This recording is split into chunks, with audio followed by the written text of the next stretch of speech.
こんばんは、新パイロットきよきよです。9月から始まった長いベータテストがついに終わりまして、今年ラストのピックアップデがドカンとやってきました。今回の動画は2024に今年最後の大きなシステムアップデートが入ったシマアップデート4。このアップデートで一体どんな内容が盛り込まれているのか、ざっくりご紹介していこうと思います。それでは早速見ていきましょう。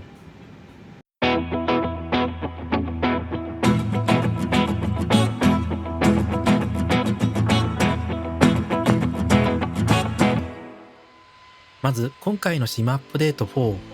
前回のシマアップデート3と同じくメインはバグ修正と最適化。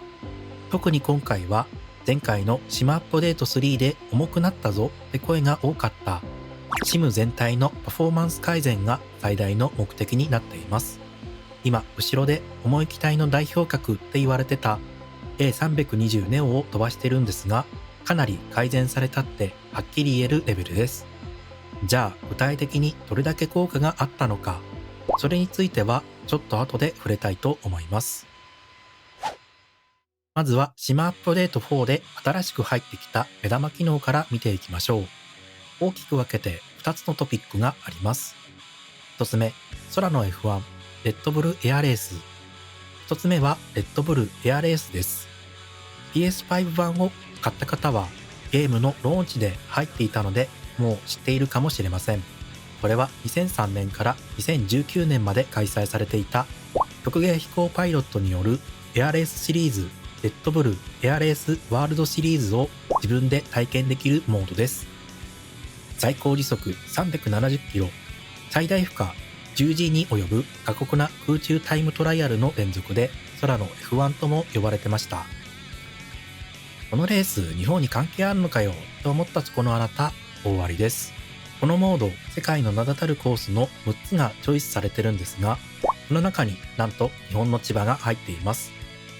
2015年から2019年まで幕張海浜公園で実際に開催されたコースをあなたの手で、あなたの選んだ機会で腕試しができちゃいます。ワールドアップデート20でZOZOマリンスタジアム周りがやけに手作りのランドマークが多かったのって実はこのモードが入ってくる布石だったみたいですね。なのでこのモードを遊ぶならワールドアップデート20を入れておくと楽しさ増し増しだと思います。難易度は4つ。簡単な方から初級、中級、エキスパート、現実世界と並んでいます。難易度が上がるごとにペナルティとかルールが厳しくなって、最後の現実世界では実際のレッドブルエアレースのルール、ペナルティ、コース設定ががっつり適用されます。ルールには1周目のゴール地点を通過するときの速度制限とかバンク角度制限、2010年までのルールだったナイフエッジ飛行、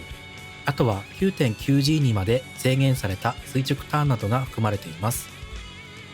ランキング要素もあるみたいなので、腕に自信のある方はぜひチャレンジしてみてはいかがでしょうか。もう一つの追加要素は、ブームスーパーソニック社が開発したデモ機であるブーム XB1 です。超音速輸送機ブームオーバーチェアの開発の一環として作られた機体で、マッハ1を超えるフライトが楽しめるようになっています。2024を持っている方であれば、すでに機体の一覧から確認することができます。座席から前方の視界はほぼゼロで、フラップもなし、進入速度は170から180ノットと高速で着陸させるというコンコルドと似たような挙動を持つ機体になっています。着陸させるのは大変ですが、音速超えの機体を好むユーザーにはぴったりな機体かもしれません。キャリアモードではこのアップデートで大型輸送ミッションが追加される予定でしたが、残念ながら公開直前にキャンセルとなりました。大きな機体でのフライトはお預けとなりましたが、代わりに A310 や A320 ネオといった新しい機体が購入できるようになり、旅客機ミッションでの機体の選択肢が増えました。大型輸送ミッションが来るまでは、この新しい機体に慣れてみるのもいいかもしれませんね。それでは SIM アップデート4で更新・修正された部分の紹介です。まずどれだけ FPS が上がったのか、これは目に見えて変化がありました。SIM アップデート3との比較のため、マイクロソフトフライトシミュレーターの中でもとても重い状況の再現として、デフォルトの A320neo をワールドアップデート20を入れた羽田空港にスポーンさせてみました。グラフィックの設定はウルトラ、フル HD で DLSS ありのバランスに設定しています。パソコンの構成は CPU Ryzen 9 7950X3D、GPU は RTX 4080、メモリは 64GB です。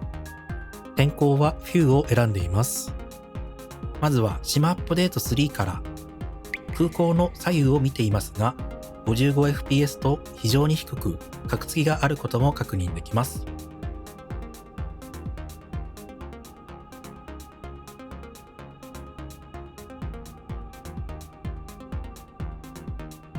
では SIM アップデート4ではどうでしょうか。ご覧の通り 70fps を超えています。CPU と VRAM の最適化によって SIM アップデート3に比べればかなりマシなレベルにまで改善されました。では着陸時はどうでしょうか。左が SIM アップデート3、右が SIM アップデート4ですが、全体を通してプラス 20fps ほど改善されました。本当に別物と感じられるレベルです。そして注目すべき部分が着陸前。ここはカクつきが入ってしまい、かなり没入感が欠けてしまう状況だったんですが、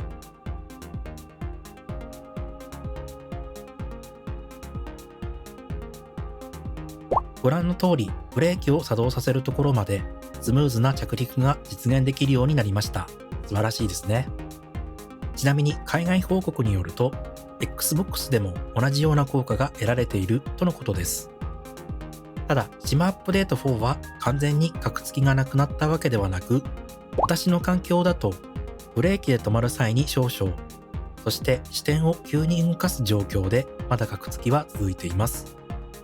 ただそれ以外の部分ではカクつきを全く感じることがなかったので、今回のアップデートでASOBOは良い仕事をしたと思います。2、明るすぎた電灯の改善。SIM アップデート3では夜でもとても明るい場所がいくつか存在していて、ユーザーからは明るすぎ、非現実的と言われてきました。SIM アップデート4ではフィードバックを行い、以前と比べるとかなり暗くなりました。また高高度から地上までリアルな照明の移り変わりが実現し、いきなり光が異常に増えたりというような不自然な明るさの変化はなくなりました。あとは雲の明るさの変化の最適化が入ればかなりリアルになると思いますが、これは SIM アップデート5以降に主要な変更が計画されています。3、EFB や UI などの日本語を含む2バイト文字表示の改善。以前はこれらを表示しようとすると文字化けが発生し、何を書いているのかというのがわからない。無線であればコンタクトを取るために連絡したのに、選択肢が空欄であったりと本当にひどい状況でした。今は漢字がしっかり表現できるほど改善されています。意味のわからない言葉だらけで PS5 ユーザーが来るのに大丈夫と思っていましたが、日本などのユーザーにはとてもありがたいアップデートになりました。私が改善をお願いしていた要素も今回のアップデートで変わったことも確認できました。4、EFB の操作性の向上。EFB でマップを確認する際、位置情報が壊れていて、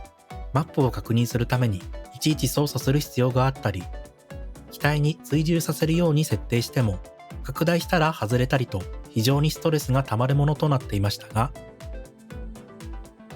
SIM アップデート4ではスポーン時には現在位置にセットされて、拡大縮小しても追従が外れなくなりました。文で書いてて当たり前じゃんと思ったものがやっとできるようになったので、ここまで色々あったなと感じています。5、機体の更新。今回更新された数はなんと70機。ミニビルズ、ワーキングタイトル、ATR、ヘリコプターのユーロコプター135などの機体がバグなどの修正を含んで更新されました。まだ新しい更新が入っていない機体があったり、改善が必要な機体もありますが、1年経ってようやくスタート地点に立ったと感じています。747であれば新しく貨物用のドアが開くようになりました。787についても 3D モデリングが改善されて、以前のようなリバリーがぐちゃぐちゃになっているというような現象は発生しなくなりました。ちなみに SIM アップデート4から機体を動かすコアの Web アセンブリが壊れてしまった場合、こんな感じのオレンジ画面が表示されるようになりました。ブルースクリーンならぬオレンジスクリーンです。もしこの表示が出たら、おとなしくフライトをやり直してください。6、マルチプレイ用の FPS 向上設定の追加。大きな空港にスポンすると、大量のプレイヤー機体によって FPS が下がってしまったなんて経験はないでしょうか。SIM アップデート4では少しでもパフォーマンスを上げるために、レプリケーションモデルが設定できるようになりました。これは例えば PMDG777 やミニビルズ A350 のようなコックピット内まで再現されている重いプレイヤー機体を2024に収録されている軽量な機体のモデルに差し替えることで FPS を少しでも向上させる機能です。もし FPS が下がり気味であれば、レプリケーションモデルを簡易に変更してみてください。フライトをリスタートすると、軽量な機体モデルに差し替えてくれます。パフォーマンスに問題がなければ、ハイフィデリティに変更してください。プレイヤーが多い空港であれば、この設定は大いに役立つと思います。SIM アップデート4では、すべての空港、景色に対して衝突判定の追加やパフォーマンスを最適化する更新が入りました。公式のログを見ましたが、かなりの量だったので、ここでは詳細を省略します。気になった方は概要欄にある URL から確認してみてください。8、マーケットプレイスの更新。マーケットプレイスはアップデートがあっても更新がやってくるのが遅く、ユーザーから不評の嵐でしたが、2024ではシステムが完全に自動化され、マーケットプレイス用のアップデートの承認が迅速化されます。これは更新が早くなるメリットと、アドオンの品質管理がおざなりになるデメリットがあります。ただ、アップデートが早くなったということで、マーケットプレイスのアドオンを購入しやすくなったのではないでしょうか。最後に今後のアップデート情報です。まず2024に関しては、2026年に SIM アップデート5が計画されており、このアップデートでは、雲の挙動を含んだ天候シミュレーションの改善、サードパーティー開発者向けのアビオニクスフレームワークの拡張が入る予定です。2020は来年もサポートが継続され、2026年の半ばに1回、システムのアップデートが入ることになっています。そしてストレンジャーシングス未知の世界とのコラボがリリースされました。これは Netflix で配信されているアメリカの人気 SF ホラードラマとのコラボ企画です。簡単にどんなドラマかというと、1980年代の田舎町を舞台に少年少女とその家族が怪異とか陰謀に立ち向かうみたいな感じです。このテレビドラマは一旦置いておいて、気になるのは追加される機体の方です。なんとヘリの挙動に定評のあるハウスハンガーが関わっています。ゲームを起動した最初の画面にハウスハンガーのロゴがある通り、ここは新たにパートナーシップを結びました。このストレンジャーシングスの DLC によって挙動が良いヒューイが無料で手に入ります。一足早いアソボからのクリスマスプレゼントです。とても良い機体なので、ヘリが好きな方はぜひダウンロードしてみてください。